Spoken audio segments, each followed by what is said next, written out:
हर तरफ इस समय क्रिसमस की रौनक देखने को मिल रही है। हर कोई इस त्योहार की तैयारियों में बिजी है। लोग अक्सर क्रिसमस के साथ ही नए साल का जश्न भी शुरू कर देते हैं। हर साल इस त्योहार को बड़े धूमधाम के साथ मनाया जाता है। क्रिसमस दो शब्दों क्राइस्ट और मास शब्द से मिलकर बना है, जिसका अर्थ है ईसा मसीह का पवित्र महीना। हर साल 25 दिसंबर को दुनिया भर में क्रिसमस मनाया जाता है। इस दिन को ईसाई धर्म के संस्थापक यीशु मसीह के जन्म दिवस के रूप में मनाया जाता है। क्रिसमस की तैयारी लोग 1 महीने पहले से ही करने लग जाते हैं। इसके लिए वे अपने घर की सजावट भी करवाते हैं और कुछ लोग तो खुद ही अपना घर अपने हाथों से सजाते हैं। वैसे तो बाइबल में यीशु मसीह के जन्म की तारीख नहीं दी गई है, इसलिए मान्यताओं के आधार पर ही इसे मनाया जाता है। इस दिन को क्रिसमस के रूप में मनाने को लेकर लोगों में बहुत सारे मतभेद भी हैं, पर ईसाई धर्म की मान्यता के अनुसार 25 दिसंबर को ही प्रभु यीशु मसीह का जन्म हुआ था, इसलिए इस दिन को प्रभु यीशु मसीह के जन्म दिवस के रूप में मनाया जाता है। वहीं यीशु मसीह, जिन्हें जीसस क्राइस्ट के नाम से भी जाना जाता है, उनके जन्म को लेकर ये भी मान्यता है कि मां मरियम को सपने में प्रभु के पुत्र यीशु रूप में प्राप्त होने की भविष्यवाणी हुई थी। इसी के बाद वे गर्भवती हुई और फिर 25 दिसंबर को यीशु मसीह का जन्म हुआ था। कहते हैं कि 336 एडी पूर्व में वहां के सबसे पहले ईसाई रोमन सम्राट, जो कि ईसा मसीह के अनुयायी थे, जिन्होंने सबसे पहली बार 25 दिसंबर को जीसस क्राइस्ट के जन्म दिवस के रूप में मनाया था।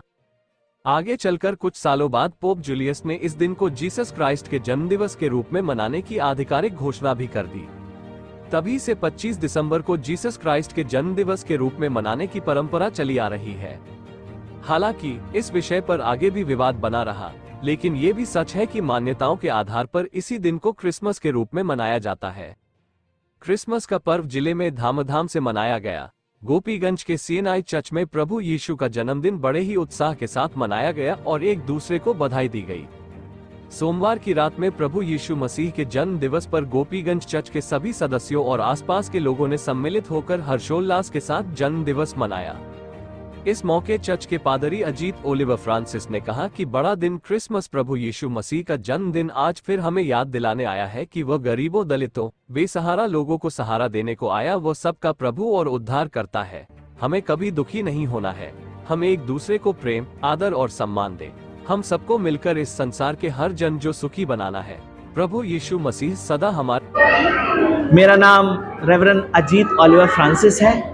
मैं सीएनआई चर्च गोपीगंज का एज अ प्रेस्बिटर इंचार्ज हूँ और मैं प्रभु यीशु मसीह का मैं धन्यवाद करता हूँ कि आज हम सब खुशियों का वो त्यौहार, बड़ा दिन क्रिसमस डे बना रहे हैं। और मैं आज सीएनआई चर्च गोपीगंज का फादर होने के नाते आप सबों को मैं प्रभु का संदेश देना चाहता हूँ कि प्रभु यीशु मसीह इस संसार में आया कि हम सब शांति और मुक्ति पा सके। वचन बताता है, बाइबल में लिखा है, परमेश्वर ने संसार से ऐसा प्रेम किया, उसने लौता पुत्र दे दिया ताकि जो कोई उस पर विश्वास करे वो नाश ना हो वरन अनंत जीवन पाए। मेरे भाइयों और बहनों और मेरे लोगों, मैं आप लोगों को प्रभु यीशु मसीह का यही संदेश देना चाहता हूं कि प्रभु यीशु मसीह एक इस संसार में इसलिए आया कि एक दूसरे को वो प्रेम बांट सके, प्यार बांट सके, खुशियां बांट सके और एक उद्धार का रास्ता बना सके। और आज प्रभु यीशु मसीह हमारे बीच में जन्म लिया है और आज हम सब उस शांति को प्राप्त करें जो हमें प्रभु यीशु मसीह देता है। संसार में हम सब शांति को प्राप्त करें और अपने जीवन को परमेश्वर की महिमा के लिए समर्पित करें। और मैं आपसे एक छोटी सी बात को कहना चाहता हूं कि अपने जीवन को एक अच्छा खुशहाल जीवन बनवाइए। एक अच्छा जीवन बनाएंगे आप तो आपका जीवन संवरेगा, आपका परिवार संवरेगा, आपका समाज संवरेगा और हमारा देश संवरेगा। मेरे अजीजों, मेरे प्यारे भाइयों और बहनों, ये प्रेम का संदेश, ये खुशी का संदेश हमारे और आपके बीच में हमेशा हमेशा रहे और परमेश्वर के नाम की महिमा हो। आमीन। प्रभु आप सबों को आशीष दे।